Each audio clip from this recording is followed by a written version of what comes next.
প্রিয় ছাত্রছাত্রী, primary TET সম্পর্কিত আর একটি ভিডিও নিয়ে হাজির হলাম। এর আগে অন্য আরেকটি চ্যানেলে আমরা প্রাইমারি টেটের ওপর 3টি মক টেস্ট শেষ করেছি এবং আজ থেকে রেগুলার বেসিসে এই চ্যানেলে প্রাইমারি টেটের ওপর মক টেস্ট শুরু হচ্ছে। আজকের সেটটি সেট 4 হিসেবে, তার কারণ অন্য আরেকটি চ্যানেলে আমি 3টি সেট ইতিমধ্যেই আপলোড করে দিই। তো আজ থেকে এই চ্যানেলে রেগুলারলি আপলোড হবে আপনাদের মক টেস্টের সিরিজ প্রাইমারি টেট সংক্রান্ত। আপনারা যারা প্রাইমারি টেটের প্রিপারেশন নিচ্ছেন তাদের জন্য অত্যন্ত গুরুত্বপূর্ণ এই সিরিজ হতে চলেছে। আপনারা অবশ্যই অংশগ্রহণ করবেন, প্রত্যেকটি ভিডিও দেখবেন, অনেক উপকৃত হবেন বলে আমি মনে করি। এবং আমি যেটা বলবো, যেহেতু আজকে এই চ্যানেলে প্রথম, তো কিছু বেসিক জিনিস আমি বলে দিই। তো আমরা প্রত্যেকটি সেটে বেশ কিছু গুরুত্বপূর্ণ প্রশ্ন নিয়ে আলোচনা করব, তার উত্তর নিয়ে আলোচনা করব। প্রত্যেকটি প্রশ্নের ক্ষেত্রে 4টি করে অপশন থাকবে। আপনাদেরকে অপশনগুলো নির্দিষ্ট একটি সময় দেব, যার মধ্যে আপনারা চাইলে অপশনগুলি অর্থাৎ উত্তরগুলি আপনারা লিখতে পারেন আপনাদের প্রশ্নের কোন উত্তরটি আপনারা সঠিক বলে মনে করেন, এবং তারপর আমরা উত্তরটি দেখে নেব। তো এইভাবেই চলবে আমাদের এই মক টেস্টটি। তো চলুন আজকে আর কথা না বাড়িয়ে আমরা আমাদের প্রথম এই চ্যানেলের এবং সর্বমোট 4 নম্বর যে মক টেস্ট সেটি শুরু করি। তো আপনারা স্ক্রিনের উপর দেখতে পাচ্ছেন যে একটি প্রশ্ন এবং তার 4টি অপশন রয়েছে। আপনারা প্রশ্ন দেখে তার উত্তরটি কমেন্টে লিখবেন। আমি নির্দিষ্ট একটি সময় দেব, 10 সেকেন্ড মতো সময় আপনারা পাবেন প্রত্যেকটি প্রশ্নের উত্তর লেখার জন্য। তো চলুন আমরা শুরু করি। ইপি এর পুরো নাম কি? Environment protection agency, environment problem agent, নাকি এনভায়রনমেন্ট প্রেডিকশন এজেন্সি, নাকি কোনোটিই নয়? এই 4টি অপশনের মধ্যে আপনার কি মনে হয় ইপি এর পুরো নাম কি, সেটি কমেন্টে জানাবেন। 10 সেকেন্ড আপনাদের কাছে সময় এর উত্তর দেওয়ার জন্য। ইপি এর পুরো নাম কি? আমি আবারও বলছি, environment protection agency, environment problem agent, নাকি এনভায়রনমেন্ট প্রেডিকশন এজেন্সি, নাকি কোনোটিই নয়? এর সঠিক উত্তর কি কমেন্টে আপনারা জানাবেন। তো চলুন আমরা দেখে নিই ইপি এর পুরো নাম কি। উত্তরটি হলো এনভায়রনমেন্ট প্রোটেকশন এজেন্সি। ইপিএ বা এনভায়রনমেন্ট প্রোটেকশন এজেন্সি একটি সরকারি সংস্থা যা পরিবেশ সংরক্ষণ এবং দূষণ রোধে গুরুত্বপূর্ণ ভূমিকা পালন করে। একটি বিষয়, আমরা এই যে মক টেস্টটি দিয়েছি, এই মক টেস্টটি আপনারা চাইলে সরাসরি দিতে পারেন, অনলাইনে দিতে পারেন। তার জন্য এই ভিডিও ডেসক্রিপশনে আপনারা লিঙ্ক পেয়ে যাবেন। সেখান থেকে আপনারা সরাসরি এই বলা যায় মক টেস্টে চলে যেতে পারবেন এবং নিজেরাও দিতে পারবেন।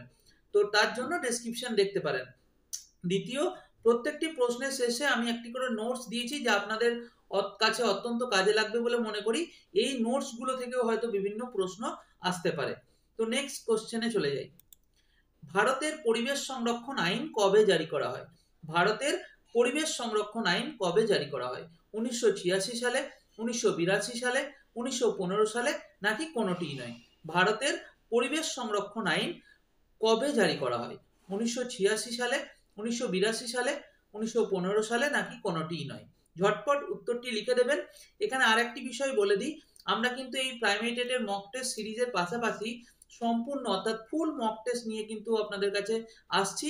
খুব শীঘ্রই আমরা আসছি। এর সাথে সাথে আমরা একটি অনলাইন কোর্সও আমাদের রয়েছে। আপনারা চাইলে সেই কোর্সটি বাই করতে পারেন, যেটি বর্তমান তার কোর্স ফি হচ্ছে 99 টাকা, মাত্র 99 টাকা, এবং এর যে ডিউরেশন সেটি হচ্ছে 1 ইয়ারের ডিউরেশন। এবং এটাও বলে রাখি, 30 নভেম্বর পর্যন্ত আপনাদের সময় রয়েছে, তারপরে কিন্তু এর কোর্স ফিটি বেড়ে যাবে এবং এটি 299 টাকা হয়ে যাবে। তো ঝটপট এই কোর্সে যদি ভর্তি হতে চান, একটি নাম্বার দেওয়া রয়েছে 7551067843। এই নাম্বারে যোগাযোগ করে নেবেন। আপনাকে সম্পূর্ণভাবে গাইড করে দেওয়া হবে যে এই কোর্সটি কিভাবে অ্যাক্সেস করতে পারবেন। এখানে কি কি পাবেন একটু আমি ঝটপট বলে দিই।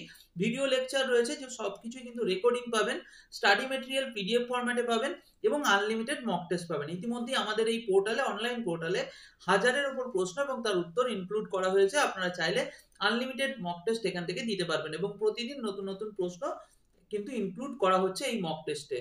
তো তার জন্য আপনারা এই ফোন নাম্বারে যোগাযোগ করে নেবেন, এবং এই পুরো জিনিসটার যে ভ্যালিডিটি সেটি 1 ইয়ার থাকবে। আপনি যেদিন থেকে ভর্তি হবেন 1 বছর আপনি অ্যাক্সেস করতে পারবেন এই সমস্ত স্টাডি মেটেরিয়ালগুলো। তবে এটা বর্তমানে কিন্তু 99 টাকা রয়েছে, 30 নভেম্বর পর্যন্ত সময় রয়েছে, তারপরে কিন্তু এর কোর্স ফি বেড়ে 299 টাকা হয়ে যাবে। তো তাড়াতাড়ি যারা সুযোগ নিতে চান এর, তাড়াতাড়ি যোগাযোগ করুন এই নাম্বারে 7551067843। তো চলুন আমরা আমাদের প্রশ্নতে চলে যাই। ভারতের পরিবেশ সংরক্ষণ আইন কবে জারি করা হয়? 1986 সালে, 1982 সালে, 1915 সালে, নাকি কোনোটি নয়? উত্তরটি দেখে নিই। উত্তরটি হলো 1986 সালে। 1986 সালে পরিবেশ সংরক্ষণ আইন জারি করা হয়। নেক্সট কোশ্চেনে চলে যাই। পরিবেশ নিয়ে প্রথম আন্তর্জাতিক সম্মেলন কোথায় হয়েছিল? পরিবেশ নিয়ে প্রথম আন্তর্জাতিক সম্মেলন কোথায় হয়েছিল? নিউ দিল্লিতে, বার্লিনে, স্টকহোমে, নাকি নিউ ইয়র্কে? পরিবেশ নিয়ে প্রথম আন্তর্জাতিক সম্মেলন কোথায় হয়েছিল? নিউ দিল্লিতে, বার্লিনে, স্টকহোমে, নাকি নিউ ইয়র্কে? আপনাদের জানাতে হবে ঝটপটের উত্তর। আপনারা চাইলে কোশ্চেন নাম্বার দিয়ে তার সঙ্গে এ বি সি ডি কোন অপশনটি আপনারা ঠিক বলে মনে করছেন শুধু সেটিও লিখতে পারেন, অথবা আপনি পুরো প্রশ্নের উত্তরটিও লিখতে পারেন। পরিবেশ নিয়ে প্রথম আন্তর্জাতিক সম্মেলন কোথায় হয়েছিল? নিউ দিল্লি, বার্লিন, স্টকহোম, নাকি নিউ ইয়র্ক? তো উত্তরটি আমরা দেখে নিই চলুন। উত্তরটি হচ্ছে স্টকহোম। 1972 সালে। কত সালে? এই প্রশ্নটিও আসতে পারে যে কত সালে এই সম্মেলন অনুষ্ঠিত হয়? 1972 সালে। এবং কোথায় হয়? স্টকহোমে প্রথম এই পরিবেশ নিয়ে প্রথম আন্তর্জাতিক সম্মেলন অনুষ্ঠিত হয়। নেক্সট কোশ্চেনে চলে যাই। প্লাস্টিক দূষণ কিভাবে পরিবেশকে প্রভাবিত করে? প্লাস্টিক দূষণ কিভাবে পরিবেশকে প্রভাবিত করে? জলবায়ু পরিবর্তন রোধ করে, মাটি ও জল দূষিত করে, ওজোন স্তর রক্ষা করে, নাকি উদ্ভিদের বৃদ্ধি বাড়ায়? প্লাস্টিক দূষণ কিভাবে পরিবেশকে প্রভাবিত করে? জলবায়ু পরিবর্তন রোধ করে, মাটি জল দূষিত করে, ওজোন স্তর রক্ষা করে, নাকি উদ্ভিদের বৃদ্ধি বাড়ায়? ঝটপট এর উত্তরটি লিখবেন। এর উত্তর আপনারা কি মনে করছেন? কোনটি অপশনের উত্তরটি সঠিক বলে আপনারা মনে করছেন কমেন্টে জানাবেন। আমরা উত্তরটি ততক্ষণে দেখে নিই। উত্তরটি অবশ্যই হচ্ছে মাটি ও জল দূষিত করে। প্লাস্টিক দূষণ মাটি ও জল দূষিত করে, যা জীববৈচিত্র্যের জন্য ক্ষতিকর এবং খাদ্য শৃঙ্খলকে প্রভাবিত করে। এটি পরিবেশের জন্য একটি বড় হুমকি বলা যায় এই প্লাস্টিক দূষণ। নেক্সট কোশ্চেনে চলে যাই। পরিবেশ সম্পর্কে বিখ্যাত 3P সূত্রটি কি? খুব গুরুত্বপূর্ণ একটি প্রশ্ন। পরিবেশ সম্পর্কে বিখ্যাত 3P সূত্রটি কি? Power, production, prime. মানে 3P যে অর্থ সেটা কি? Power, production, prime, population, poverty, pollution, principle of population, নাকি প্রিন্সিপাল অফ পলিউশন? কোনটি আপনারা মনে করেন পরিবেশ সম্পর্কে বিখ্যাত 3P সূত্রের অর্থ? Power, production, prime, population, poverty, pollution, principle of population, নাকি প্রিন্সিপাল অফ পলিউশন? উত্তরটি আমরা ঝটপট দেখে নিই। উত্তরটি হলো population, poverty, pollution. 3P, population, poverty, pollution. 3P সূত্রটি পপুলেশন মানে জনসংখ্যা, পভার্টি মানে দারিদ্র্য, এবং পলিউশন মানে দূষণ এর সম্পর্ক নির্দেশ করে, যা পরিবেশ সমস্যার মূল কারণ হিসেবে বিবেচিত হয়। নেক্সট কোশ্চেনে চলে যাই। আড়াবাড়ি জায়গাটির নাম নিম্নলিখিত কার সঙ্গে যুক্ত? আড়াবাড়ি জায়গাটির নাম নিম্নলিখিত কার সঙ্গে যুক্ত? বন মহোৎসব, নবান্ন, যৌথ বন ব্যবস্থাপনা, নাকি বাঘ সংরক্ষণ? আড়াবাড়ি জায়গাটির নাম নিম্নলিখিত কার সঙ্গে যুক্ত? বন মহোৎসব, নবান্ন, যৌথ বন ব্যবস্থাপনা, নাকি বাঘ সংরক্ষণ? আপনারা ঝটপট এর উত্তরটি দেবেন। কি মনে করেন আড়াবাড়ি জায়গাটির নাম কিসের সঙ্গে যুক্ত? চলুন উত্তরটি আমরা দেখে নিই। আড়াবাড়ি যৌথ বন ব্যবস্থাপনার জন্য বিখ্যাত। এখন তার মানে উত্তর হচ্ছে সি। সেখানে কি হয়েছিল? যেখানে স্থানীয় জনগণ বন সংরক্ষণে সক্রিয় অংশগ্রহণ করেছে। এটি পরিবেশ সংরক্ষণের একটি সফল উদাহরণ। নেক্সট কোশ্চেনে চলে যাই। ইকো ট্যুরিজম কি? বন্য প্রাণী থেকে আনন্দ লাভের জন্য ভ্রমণ, পরিবেশ বান্ধব পর্যটন, আরো নতুন ভ্রমণ কেন্দ্রের বিকাশ লাভ, নাকি কোনোটিই নয়? ইকো ট্যুরিজমের অর্থ কি? বন্য প্রাণী থেকে আনন্দ লাভের জন্য ভ্রমণ, পরিবেশ বান্ধব পর্যটন, আরো নতুন ভ্রমণ কেন্দ্রের বিকাশ লাভ, নাকি কোনোটিই নয়? ঝটপট এর উত্তর দেওয়ার চেষ্টা করবেন। ইকো ট্যুরিজম কি? কমেন্টে আপনারা উত্তর লিখতে পারেন, পুরো প্রশ্নটির উত্তর লিখতে পারেন, অথবা প্রশ্ন সংখ্যা দিয়ে অপশনটি শুধুমাত্র লিখে দিতে পারেন। ইকো ট্যুরিজম কি? বন্য প্রাণী থেকে আনন্দ লাভের জন্য ভ্রমণ, পরিবেশ বান্ধব পর্যটন, আরো নতুন ভ্রমণ কেন্দ্রের বিকাশ লাভ, নাকি কোনোটিই নয়? উত্তরটি আমরা চলুন দেখে নেওয়া যাক। উত্তরটি হচ্ছে ইকো ট্যুরিজম পরিবেশ বান্ধব পর্যটন, যা প্রকৃতি এবং স্থানীয় সংস্কৃতি সংরক্ষণে সহায়ক। এটি পরিবেশের উপর নেতিবাচক প্রভাব কমাতে সাহায্য করে। কি বলছে? ইকো ট্যুরিজম পরিবেশ বান্ধব একটি পর্যটন, অর্থাৎ অপশনের উত্তরটি হচ্ছে পরিবেশ বান্ধব পর্যটন। নেক্সট কোশ্চেনে চলে যাওয়া যাক। বসুন্ধরা সম্মেলন কোথায় হয়েছিল? আমরা এর আগে স্টকহোমের যে সম্মেলন সেটি কথা বলেছি। এবার হচ্ছে বসুন্ধরা সম্মেলন কোথায় হয়েছিল? ব্রাজিলে, আমেরিকা, বেলজিয়াম, নাকি পোল্যান্ডে?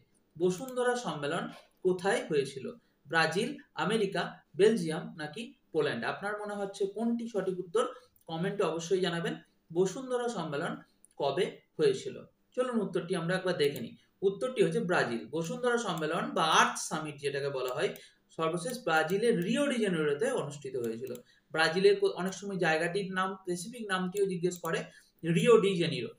ব্রাজিলের রিও ডি জেনিরোতে অনুষ্ঠিত হয়েছিল। ক্লিয়ার? নেক্সট কোশ্চেনে চলে যাওয়া যাক। ডক্টর সালিম আলী কি জন্য প্রসিদ্ধ? ডক্টর সালিম আলী কি জন্য প্রসিদ্ধ? হারপেটোলজিস্ট, কীটতত্ত্ববিদ, নাকি পক্ষী বিশারদ, নাকি কোনোটিই নয়? ডক্টর সালিম আলী কি জন্য প্রসিদ্ধ? হারপেটোলজিস্ট, কীটতত্ত্ববিদ, নাকি পক্ষী বিশারদ, নাকি কোনোটিই নয়? আপনার মনে হচ্ছে কোনটি সঠিক উত্তর? অবশ্যই কমেন্টে জানাবেন। আমরা কিন্তু প্রাইমারি টেট সম্পর্কিত খুব গুরুত্বপূর্ণ প্রশ্ন নিয়ে আপনাদের সঙ্গে আলোচনা করছি। এই মক টেস্টগুলি আপনাদের অনেক, তাই অবশ্যই চেষ্টা করুন এই মক টেস্টগুলি অংশগ্রহণ করার সাথে সাথে উত্তর লেখারও, যা কিনা আপনাদের অনেকটা হেল্প করবে আগামী টেটের যে পরীক্ষা সেখানে। এখানে একটা বিষয় আরো একটু বলে দিই, সেটি হচ্ছে লাস্ট পাওয়া ইনফরমেশন অনুসারে হয়তো এই বছর আপনাদের টেট হবে না, কিন্তু আপনাদের আগামী বছর হয়তো প্রথম দিকেই টেট হতে পারে। তো প্রস্তুতি কিন্তু থামাবেন না, অবশ্যই চালিয়ে যান। যে কোনো দিন টেটের বিজ্ঞপ্তি বেরোতে পারে এবং সেই সংক্রান্ত আপনারা তথ্য পেয়ে যাবেন আমাদের চ্যানেল থেকে, আমাদের হোয়াটসঅ্যাপ গ্রুপ থেকে। চাইলে আপনারা আমাদের হোয়াটসঅ্যাপ গ্রুপেও যুক্ত হতে পারেন। ডেসক্রিপশনে তার লিঙ্ক দেওয়া রয়েছে, সেখান থেকে সরাসরি গ্রুপে চলে যেতে পারেন। ডক্টর সালিম আলী কি জন্য প্রসিদ্ধ? চলুন উত্তরটি আমরা দেখে নিই। উত্তরটি হলো পক্ষী বিশারদ। ডক্টর সালিম আলী একজন বিখ্যাত পক্ষী বিশারদ এবং পরিবেশবাদী, যিনি ভারতে পক্ষী সংরক্ষণের জন্য গুরুত্বপূর্ণ কাজ করেছেন। নেক্সট কোশ্চেনে চলে যাই। জলজ বাস্তুতন্ত্রে খাদ্য শৃঙ্খলের শুরু কোথায়? খাদ্য শৃঙ্খল আপনারা জানেন একটা বলা যায় সাইকেল। তো সেই খাদ্য শৃঙ্খলের শুরু কোথায়? শৈবাল, ছোট মাছ, প্লাঙ্কটন, নাকি কাঁকড়া? জলজ বাস্তুতন্ত্রে খাদ্য শৃঙ্খলের শুরু কোথায়? শৈবাল, ছোট মাছ, প্লাঙ্কটন, নাকি কাঁকড়া? আপনারা কমেন্টে উত্তর দেবেন। প্রশ্ন সংখ্যা লিখে অপশনগুলো লিখতে পারেন অথবা পুরো প্রশ্নটির উত্তর লিখতে পারেন। জলজ বাস্তুতন্ত্রে খাদ্য শৃঙ্খলের শুরু কোথায়? চলুন উত্তরটি আমরা ঝটপট দেখে নিই। উত্তরটি হলো প্লাঙ্কটন। জলজ বাস্তুতন্ত্রে খাদ্য শৃঙ্খল প্লাঙ্কটন থেকে শুরু হয়। এটি সূর্যের আলো ব্যবহার করে ফটোসিনথেসিসের মাধ্যমে খাদ্য তৈরি করে এবং খাদ্য শৃঙ্খলের ভিত্তি স্থাপন করে। ক্লিয়ার? নেক্সট কোশ্চেনে চলে যায়। যৌথ বন ব্যবস্থাপনা ভারতবর্ষে প্রথম কোথায় গৃহীত? যৌথ বন ব্যবস্থাপনা ভারতবর্ষে প্রথম কোথায় গৃহীত হয়? উত্তরপ্রদেশ, উত্তরাঞ্চল, পশ্চিমবঙ্গ, নাকি রাজস্থান? ঝটপট এর উত্তরটি কমেন্টে দিয়ে দেন। ততক্ষণে আমরা উত্তরটি একবার দেখে নিই। উত্তরটি হলো যৌথ বন ব্যবস্থাপনা। এর আগে আমরা কিন্তু একটা প্রশ্ন রেখেছিলাম এই সংক্রান্ত, এই মক টেস্টে। যৌথ বন ব্যবস্থাপনা জয়েন্ট ফরেস্ট ম্যানেজমেন্ট ভারত সরকার স্বীকৃত সরকারি ও স্থানীয় মানুষের উদ্যোগে স্থানীয় বনজ সম্পদের সুপরিচালন ব্যবস্থা। যৌথ বন ব্যবস্থাপনা বা জেএফএম এর ধারণাটির প্রথম সূত্রপাত হয় 1971 খ্রিস্টাব্দে পশ্চিমবঙ্গের পশ্চিম মেদিনীপুর জেলার আড়াবাড়ি অরণ্যে। এর আগে আমরা আড়াবাড়ি নিয়ে একটি প্রশ্ন রেখেছিলাম আপনাদের কাছে, তো সেটি কিন্তু আমাদের এই পশ্চিমবঙ্গের মধ্যেই অবস্থিত, পশ্চিম মেদিনীপুর জেলায়।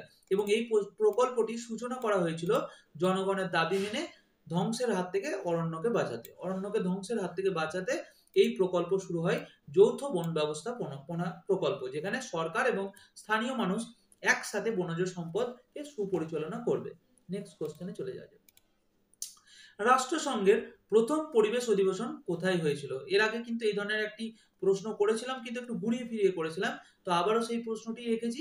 রাষ্ট্রসংঘের প্রথম পরিবেশ অধিবেশন কোথায় হয়েছিল? লন্ডনে, স্টকহোমে, মন্ট্রিয়ালে, নাকি কোনোটি নয়? রাষ্ট্রসংঘের প্রথম পরিবেশ অধিবেশন কোথায় হয়েছিল? আমি ঘুরিয়ে ফিরিয়ে কোশ্চেন করছি কারণ পরীক্ষাতেও বিভিন্ন ঘুরিয়ে ফিরিয়ে প্রশ্ন আপনাদের আসবে। রাষ্ট্রসংঘের প্রথম পরিবেশ অধিবেশন কোথায় হয়েছিল? লন্ডনে, স্টকহোমে, মন্ট্রিয়লে, নাকি কোনোটিই নয়? ঝটপটের উত্তর দেবেন। আমরা উত্তরটি একবার দেখে নিই। উত্তরটি অবশ্যই স্টকহোমে। রাষ্ট্রসংঘের প্রথম পরিবেশ অধিবেশন হয়েছিল স্টকহোমে। 1972 সালে এটি অনুষ্ঠিত হয়। এটি পরিবেশ সচেতনতার ক্ষেত্রে একটি মাইল ফলক ছিল অবশ্যই। Next question. জঙ্গল আমাদের দেয় মাটি, জল আর বিশুদ্ধ বাতাস। কোন আন্দোলনে এই স্লোগানটি উঠেছিল? জঙ্গল আমাদের দেয় মাটি, জল এবং বিশুদ্ধ বাতাস। কোন আন্দোলনে এই স্লোগানটি উঠেছিল? চিপকো আন্দোলন, সাইলেন্ট ভ্যালি আন্দোলন, নর্মদা বাঁচাও আন্দোলন, নাকি কোনোটিই নয়? জঙ্গল আমাদের দেয় মাটি, জল এবং বিশুদ্ধ বাতাস। এই আন্দোলনে, কোন আন্দোলনে এই স্লোগানটি উঠেছিল? চিপকো আন্দোলন, সাইলেন্ট ভ্যালি আন্দোলন, নর্মদা বাঁচাও আন্দোলন, নাকি কোনোটিই নয়? ঝটপট এর উত্তর দেওয়ার চেষ্টা করুন কমেন্টে। প্রশ্ন সংখ্যা লিখে আপনারা তার অপশনটি যেটি মনে করছেন সেটি লিখে দিতে পারেন। চলুন দেখে নিই আমরা উত্তরটি। উত্তরটি হচ্ছে চিপকো আন্দোলন। এই স্লোগান চিপকো আন্দোলনের সময় প্রচারিত হয়েছিল। নেক্সট কোশ্চেনে চলে যাওয়া যাক। রিও ডি জেনেরোতে অনুষ্ঠিত বসুন্ধরা বৈঠক হয়েছিল কি জন্য? দেখুন, এর আগেও একটা প্রশ্ন করা হয়েছে, ওই একই প্রশ্ন কিন্তু আবার ঘুরিয়ে ফিরিয়ে করা হচ্ছে, যাতে কিনা বিভিন্ন জায়গা থেকে প্রশ্ন এলে আপনারা তার উত্তর দিতে পারেন। রিও ডি জেনেরোতে অনুষ্ঠিত বসুন্ধরা বৈঠক হয়েছিল কি জন্য? শিল্পের জন্য, পরিবেশের জন্য, জল নীতির জন্য, শান্তির জন্য। রিও ডি জেনেরোতে অনুষ্ঠিত বসুন্ধরা বৈঠক কি জন্য হয়েছিল? শিল্পের জন্য, পরিবেশের জন্য, জল নীতির জন্য, নাকি শান্তির জন্য? আপনারা কমেন্টে এর উত্তর দেওয়ার চেষ্টা করুন। প্রাইমারি টেট সংক্রান্ত খুব গুরুত্বপূর্ণ প্রশ্ন এবং তার উত্তর আলোচনা করছি আমরা এই মক টেস্ট সিরিজে। আপনারা প্রত্যেকটি মক টেস্ট সিরিজে অংশগ্রহণ করুন, যা আপনাদের অনেকেই উপকার আসবে বলে আমি মনে করি। রিও ডি জেনেরোতে অনুষ্ঠিত বসুন্ধরা বৈঠক হয়েছিল কি জন্য? শিল্পের জন্য, পরিবেশের জন্য, জল নীতির জন্য, নাকি শান্তির জন্য? চলুন উত্তরটি দেখে নিই। খুব সহজ উত্তরটি পরিবেশের জন্য। 1992 সালে রিও ডি জেনেরোতে অনুষ্ঠিত বসুন্ধরা বৈঠক পরিবেশ সংরক্ষণ এবং টেকসই উন্নয়ন, বা যেটিকে আমরা স্থিতিশীল উন্নয়ন বলি, সেই স্থিতিশীল উন্নয়নের জন্য একটি বলা যায় বৈশ্বিক উদ্যোগ ছিল, মানে বিশ্ব জুড়ে একটি উদ্যোগ ছিল স্থিতিশীল উন্নয়নের জন্য। তো রিও ডি জেনেরোতে এই বসুন্ধরা বৈঠক হয়েছিল। ঠিক আছে, নেক্সট কোশ্চেন এবং লাস্ট কোশ্চেনে চলে যাই আজকের আমাদের এই মক টেস্টের। বনের বাস্তুতন্ত্রের প্রাথমিক খাদক কে? বনের বাস্তুতন্ত্রের প্রাথমিক খাদক কে? খুব সহজ প্রশ্ন। উদ্ভিদ, বাঘ, শিয়াল, নাকি হরিণ? বনের বাস্তুতন্ত্রের প্রাথমিক খাদক কে? উদ্ভিদ, বাঘ, শিয়াল, নাকি হরিণ? আপনারা ঝটপট এর উত্তর দিন। তো আমি আবারও আপনাদেরকে মনে করিয়ে দিতে চাইবো, আমরা এই অনলাইন মক টেস্টের পাশাপাশি একটি অনলাইন কোর্স অফার করছি, যার মূল্য বর্তমানে 99 টাকা, ভ্যালিডিটি হচ্ছে 1 ইয়ার, এবং এখানে আপনি পাবেন recorded video lecture, study material PDF ফরম্যাটে এবং আনলিমিটেড মক টেস্ট। আপনারা চাইলে এই কোর্সে ভর্তি হতে পারেন। আগামী 30 নভেম্বর পর্যন্ত এর কোর্স ফি হচ্ছে 99 টাকা। তারপর কিন্তু এর বেড়ে এর কোর্স ফি হয়ে যাবে 299 টাকা। আপনারা এই সুযোগ মিস করবেন না, তাড়াতাড়ি ভর্তি হয়ে যান এই কোর্সে এবং এই কোর্সের সুযোগ নিন। আপনারা কিন্তু জানেন যে আগামী বছর প্রথম দিকেই হয়তো প্রাইমারি টেট হতে চলেছে।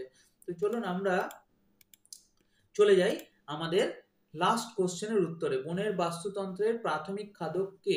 উদ্ভিদ, বাঘ, শিয়াল, নাকি হরিণ? আপনার কি মনে হচ্ছে কমেন্টে উত্তরটি দেবেন। আমরা উত্তরটি দেখে নিয়ে আজকের এই ভিডিওটি শেষ করব।